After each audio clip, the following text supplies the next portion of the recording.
Hey, my name is Tevin Ashby. I own Double A Detailing and Polishing, mostly metal polishing. I started out detailing cars, washing, vacuum, interior detailing, and I moved up to paint corrections and protection. Now I moved up until metal polishing on semis, mostly aluminum and stainless polishing. That's about it. Just a hard-working young man, that's all.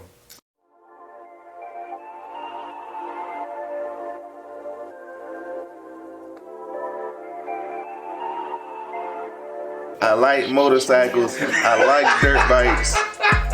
If I wasn't working right now, I'd be going on my dirt bike. I like going hunting. I like hanging out with my kids. I got 3 daughters, Micaiah, Aubrey, Avie. I got a beautiful wife that keeps the household going while I be working. She hates that I work so much sometimes, but it's 2020. I'm old school. Man work. Woman stay home, take care of the kids. Good enough, man, good enough. Well, it was like 4 years ago, like 2016. Also, I'm a welder at Caterpillar. That's my full-time job. So in 2016, it was the election year. Usually election year, things start to slow down. And they started to slow down. You know, I got bills, I got a household to run, so I was just like, yo, I need to make some more money.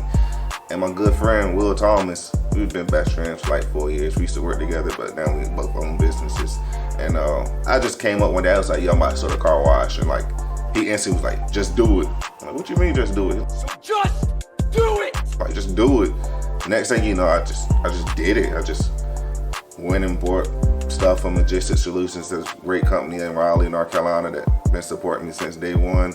Kind of went there and met with my buddy Ron, and he put me in the right direction and just got out there and did it. I started doing everybody cars I worked with, and then it went from my co-workers' cars to their family cars, and from family cars to friends' cars, and I would just go to different businesses and drop cars off, and usually somebody would call me and I'll just, you know, I would go to do one car, but as I would be on the lot, other co-workers would just come out like, hey, can you do my car? And it kind of just got bigger and bigger from there. And honestly, like 9 times out of 10, my customers are people I don't know, but after I do work for them, we kind of just grow in the family.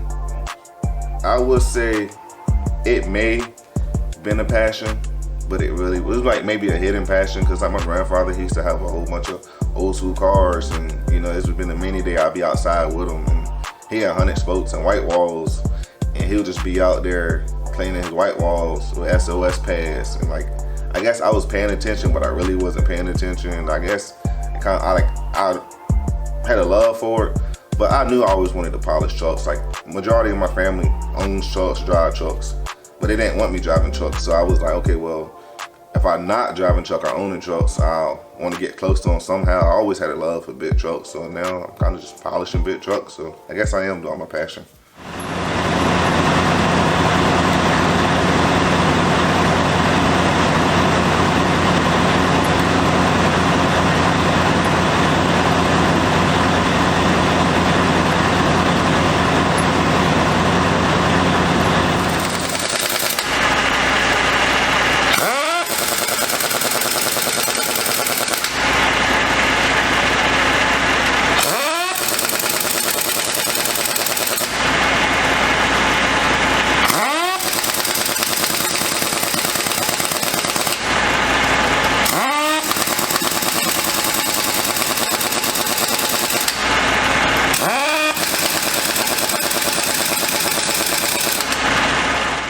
Usually with my processes, first and foremost, I use quality products. My price is a little higher than some of my competitors, but you know, that just comes with using quality stuff.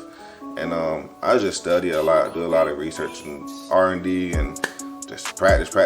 If I ain't practicing, I'm learning. But majority of my stuff, 9 times out of 10, I sand everything before I polish it, just to give me a fresh sheet of aluminum. Basically, like, I kind of build my own canvas. So, you know, if somebody previous did it or it hasn't been done, that just comes in and let me have the opportunity to, you know, do art. Like, basic metal polishing is kind of like art.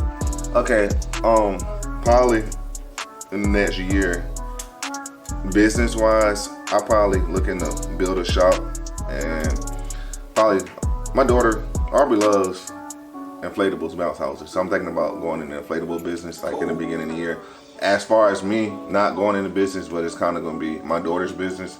So I'm kind of going to let my wife and my daughter do that. But I'm just going to put the money up.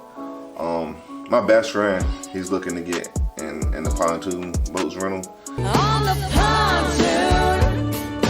So if he buys one, I'm gonna buy one and let him basically kind of run everything, and I kind of just stay behind the scenes like a solid investor. But I have a boat, he have a boat, so therefore if you know what I mean, you can't just go out with one boat. You know, you get you limited on like 6 to 8 people. So if he invests in one boat, I would invest in another boat and kind of like just, you know, that's your business, but you know, I kind of get a solid investor partnership. Probably that's just like my next year goal.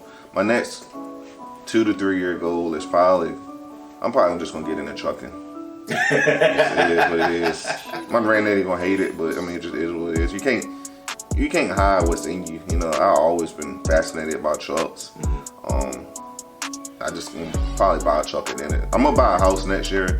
After I buy my house, I'm just gonna buy a truck. It just is what it is. Like, I know too many people and I won't fail. This is me, I won't fail regardless. But after trucking, I'll probably get into real estate. And then after real estate, pretty much gonna chill out. Probably just wanna, when I get in my 30s, I wanna buy investment properties for my daughters. So therefore they can kind of have that once they get older. Probably buy a house a year and maybe a multi-family duplex, something like that. I don't know. I mean, if anything with some money involved and it sounds like it's a goal, I'm probably gonna do it if I have it. Like, if I like it or like feel like I can do good in it, I'm gonna do it. I ain't scared. But the main 2 things in life is transportation and housing. So if you're in trucking and you're in real estate, you're gonna do pretty good. Granted, it's a big investment up front, but long term, you know, you gotta think long term, because I'm 27 now and retired. I may not be able to retire from my full-time job. Retirement may not be around. Social Security, none of that stuff may be around, so you gotta think investments. And that's what a lot of my customers tell me, investments. So that's just gonna listen to them and go that way. That's the pressure when I polish it. This wheel isn't too bad. It's a big wheel. So we aren't gonna sand this wheel. We're just gonna polish it out because it's a working truck. So we're just gonna get it looking halfway decent. Basically, a lot of times with me, I got a 20-ton jack. I'll jack the truck up so I can spin it. You gotta take the brakes off, block a wheel off so the truck don't go rolling. Lord forbid the truck go rolling. Just leave. I'm fine. But what I use for work-wise is, here's my dual action sander. This is basically how I use with my finishing steps, so sanding. Sandpaper-wise, I mostly use American, and I use a whole bunch of different grits. Here goes 600 grit. It's 6-inch hook it. Sometimes I start at 100 grit and go up to 180. It just depends on how bad a wheel is. Them wheels look terrible before I did them. Okay. But here it goes. It's a 3500. This is what I was talking about. I used when I did that end dump. Took me forever. Okay. So that's a beginning polisher. Here's the big boy, Nikita. This thing is not for beginners. It will mess you up because it spins at 6,000 RPMs all the time. So here's a cut wheel. It's an airway buff, and basically you take an airway buff and a compound bar. This is my first step. I'm gonna cut it, followed by my finishing coloring step. This is what's gonna give it that high definition color, make it pop. Sometimes you have to go in and use a little bit of hand polish. I'm not true to one brand of hand polish. I use whatever I can get. Okay. This is called a rake. It's basically kind of clean your wheel. Safety first, because PPE. Yeah, you gotta use your PPE, because I done had times that the grinder has came back and hit me in the face and took skin off me. We got blood, shedding tears in here, so. You did blood, okay. Blood, shedding tears. We got bonded for life now. I hear you. But you always gotta make sure you wear your PPE, because aluminum dust will give you Alzheimer's. I probably have Alzheimer's by the time I'm like 50. That's what it is. So, I'll show y'all what to do. I don't know what I'm doing, but everybody keeps saying I know what to do, but I'm just picking, but ain't got nothing. This is dirty work. A lot of people don't like doing it, so it's really good niche work if you learn how to do it. You just stay busy. You won't have to worry about nothing. Right.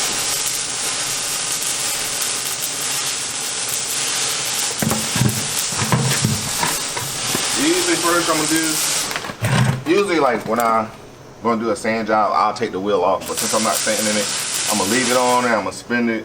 I'm gonna start the back wall, water ring, then I'm gonna work my way out to the lip, and then we're gonna cut it, and then we're gonna go in, do a little bit of hand polish, then we're gonna color it, and that's basically what is called a cut and color. On them wheels right there, they was in a little worse condition, so I couldn't cut and color them, so I had to do a little bit of sanding on them.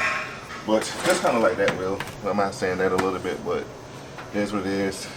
Y'all ready? Let's pray for the best, because I don't know how it's gonna turn out. Let's spray the arm. Not clean the wheel off before you use it.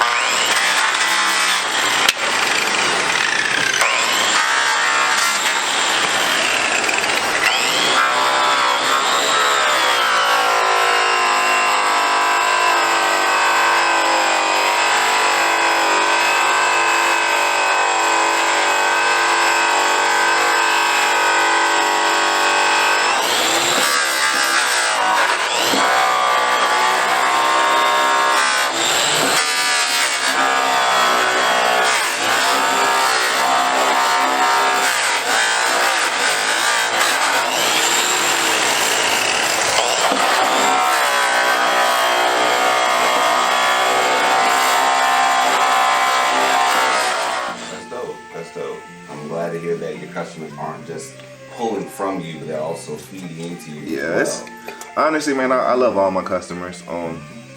We start out just 9 times out of 10, I know some of my customers, but usually a lot of my business isn't advertisement. It's just word of mouth is my advertisement. I don't be out giving out cars or anything. I just do one job, and one job leads me to the next. But a lot of my customers, they just turn into family, mentors.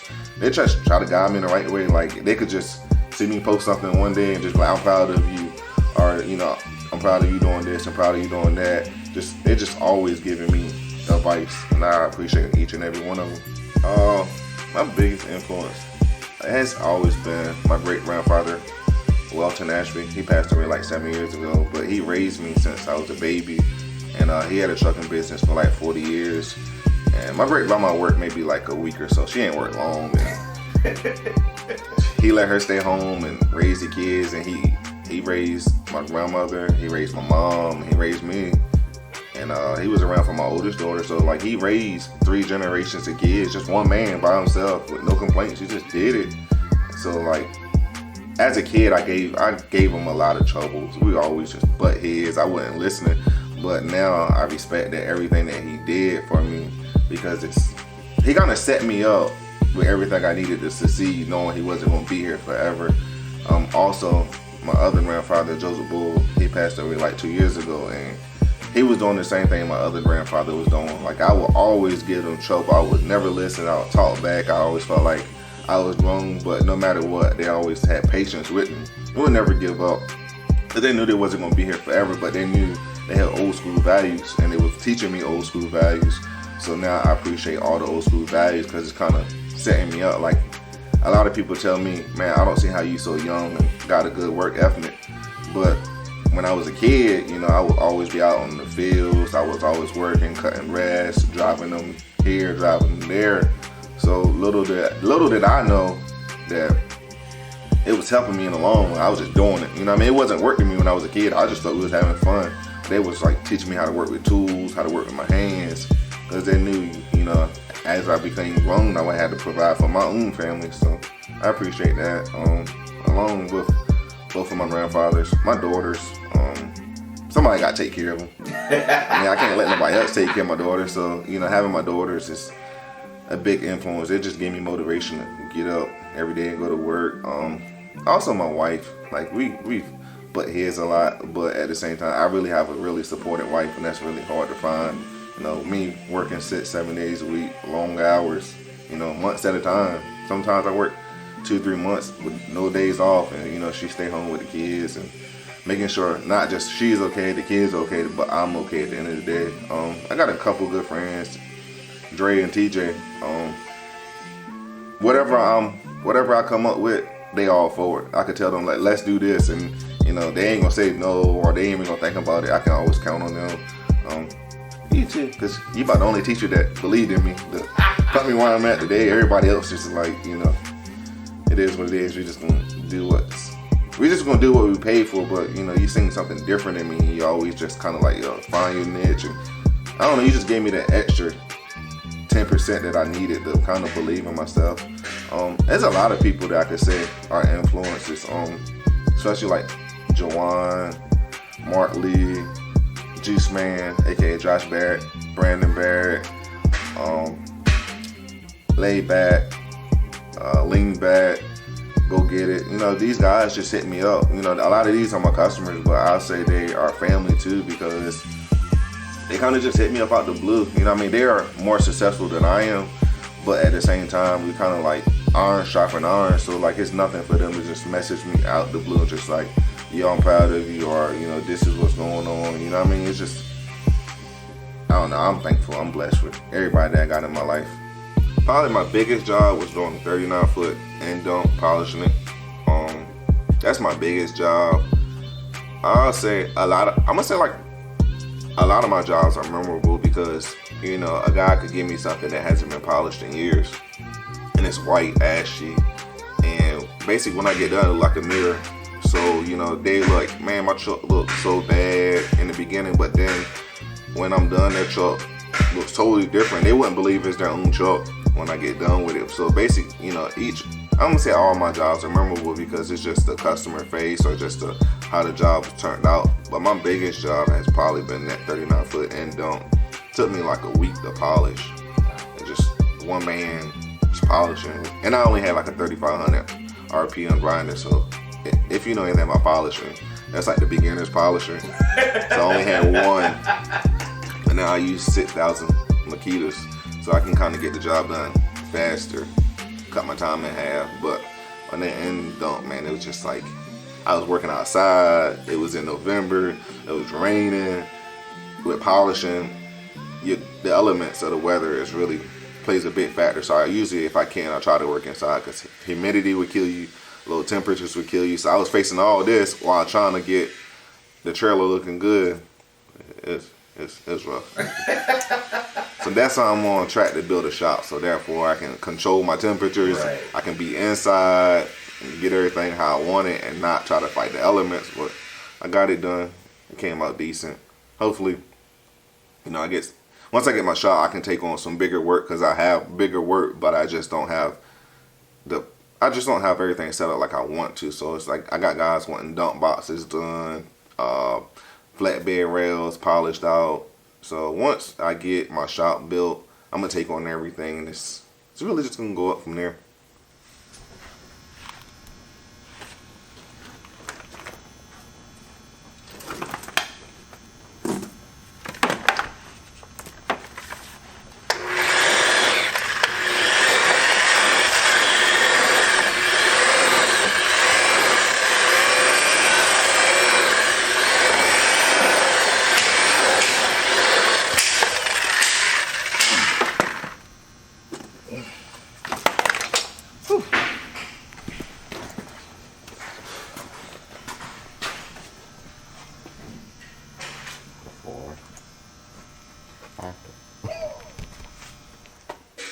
On the detailing side, you know, there's a lot of new like ceramic coatings and stuff like that, and a lot of different brands of polishes and compounds I would love to play around with, because with paint, you can have hard paint and you can have soft paint.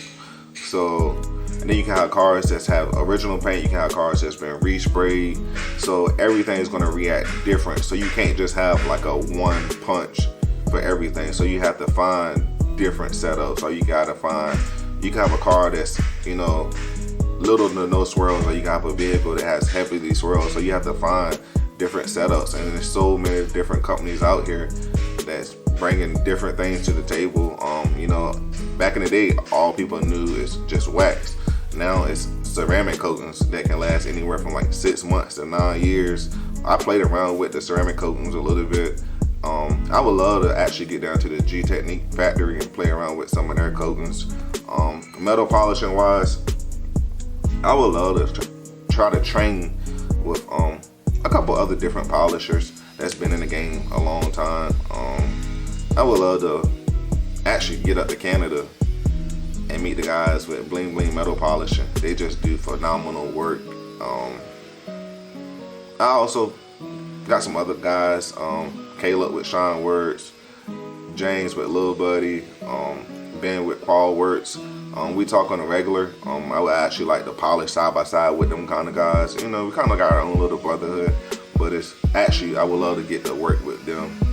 Hopefully COVID kind of fix itself out and we can actually have some truck shows, because along with not just the truck shows, that's a time for polishers to come together. We are not in competition because we all can't just polish every truck out there. So it's good to build a little circle. You know, that's pretty much my little circle. So I would love to polish side by side with them. It's a lot of other polishers that I would love to polish side by side with, but you know, them guys I just mentioned, I kind of talk to them on a regular if I ever run into something, or if I just be like, yo, what you doing? You know, I just pick the phone up and call them guys.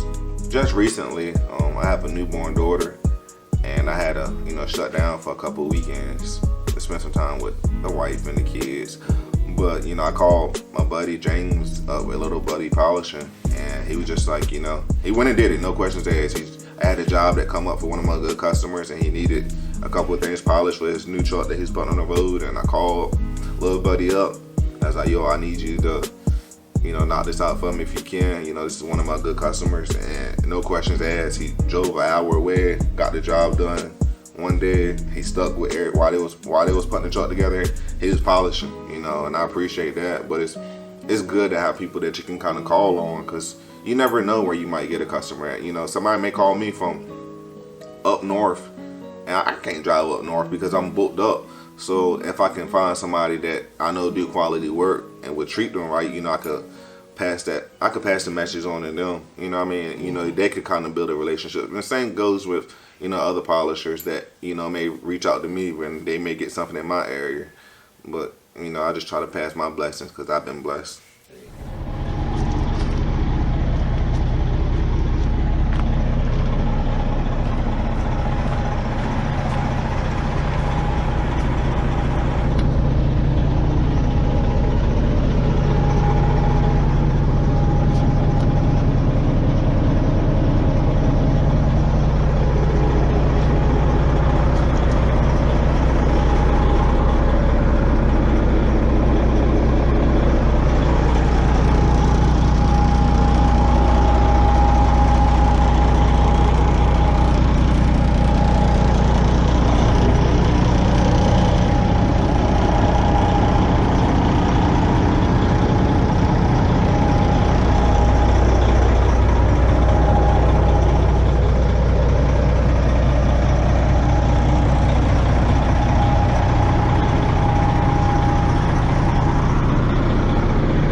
Pros is, it's kind of like art. You know, if you don't have a vision, it won't come out. So, and you kind of just got to believe in yourself. I mean, detailing and polishing is really just art. You know, if you got the right tools, you're going to do a good quality job. It's really niche work because it kind of stands out. You stand out. When you actually a detailer, you stand out just from the car wash guy. You know what I mean? So, like, everything I do is niche work. It's, you know, it's kind of like luxury work, but at the same time, it's like people want to see their cars that they pay hard-earned money for looking good. People buy nice semi-trucks and they want them to look good going down the road because, you know, you got to take pride in your equipment, take pride in your vehicle, and that's all I do, provide quality work for people that take pride in their stuff. All right, so last go round, these are those random end of the interview questions. First thing that pops in your mind, tell me. If you want to elaborate on it, do so. If not, don't worry about it. All right. So, dirt bikes or four-wheelers? I like 2 wheels, so I'm gonna stick with dirt bikes and motorcycles. I can't do 4 wheels. I'm looking to buy a 4x4 and start going mudding with my friends, but I always been 2-wheel type of guy. Okay. All right. City or country? I'm a country boy. I can't do nothing in the city. I hate the traffic. I just hate it. 10 minutes go up the road, take turns in the 30. I mean, country, I can ride my dirt bike, I can shoot my guns. If I get drunk, pass out, I sleep in my yard, I ain't gotta worry about nothing. I'll always be a country boy. All right. As far as polishing, wheels or gas tanks? I hate them all. Just kidding, I hate them all. But it really doesn't matter, you know. I guess fuel tanks will look better because it's bigger. But the type of work that I put in on all my stuff, I make everything look good, so it really doesn't matter. Gotcha. All right. KW, Matt International Peterbilt Freightliner. I'm a KW guy. All right. Sanding or polishing? I hate both of them. But nah, it's like a 1-2 punch. You gotta sand it before you polish it if you want that quality work. It ain't nowhere around it. Gotcha. All right, and last one, grills or diamond plate? I hate diamond plate with a passion. So I guess stop them. Can't stand diamond plate. And the only reason I asked that is because one of your recent posts, you were like, I hate diamond plate. Don't call me doing a diamond plate. I'm gonna outsource the work. No, call him and then let him outsource it. Took your girl, now you can't find her. Yeah, she in my kitchen, whip it up like Benihana. Yeah, she roll with me, cause I'm known to stack the commas. She will not play me every time I try to holler. Come this way, yeah, come this way. Tab, the man behind Double A Detailing and Polishing. There's so much I could say about you, but I'm going to keep it brief. Honestly, I just wanted to let you know how proud I am of you, how proud I am of the man that you've become and everything that you've accomplished. When we were teenagers, you would always say, man, I can't wait to get out the shore and make something of myself. And you've done just that. Who would have known that 7 years ago you left for nothing but an opportunity, and you took that opportunity and ran with it. Look at everything that you've accomplished. You have a full-time career, a beautiful family, and a business that's growing day by day. I'm so proud of how far you've grown your business in such a short amount of time. You wake up every day with the intention to be better than you were the day before, and trust me, you're succeeding. When you set goals, you annihilate them, so I know there's only bigger and better to come. Thank you from the bottom of my heart for everything you do for our family. We're your biggest supporters, and we're super proud of you.